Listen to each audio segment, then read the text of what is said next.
In a quiet village lived a poor man named Abdul Karim.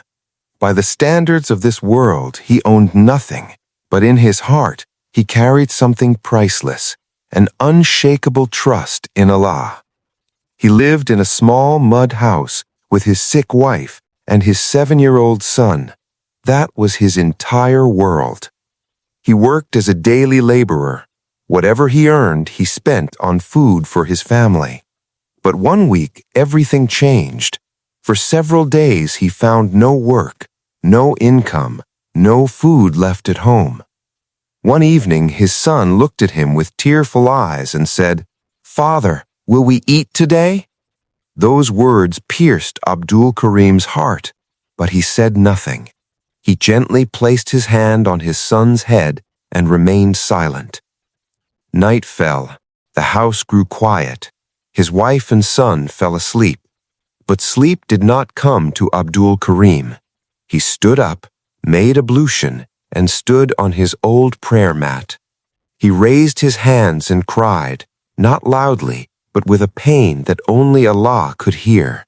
He said, "O Allah, you know my condition better than anyone. I have not asked people for help. I have come only to your door." His voice trembled. Tears flowed from his eyes.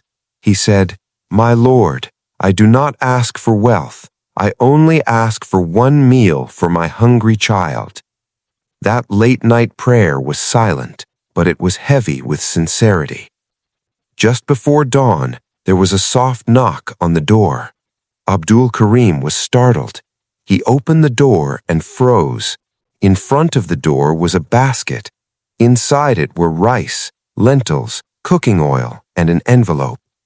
He looked around. There was no one. He opened the envelope. It read, "Allah has accepted your prayer. Do not lose hope." Abdul Karim could not stand any longer. He fell into prostration. His prayer mat became wet with tears. Only one word came from his lips, "Alhamdulillah." Morning came. His wife stared in disbelief at the food. His son smiled with joy. Life returned to their home. From that day on, Allah opened new doors for him. A man offered him steady work. Slowly the hardship began to fade, but Abdul Karim never became proud. He always said, "I did nothing, Allah did everything." He would advise others saying, "When all doors close, the door of Allah remains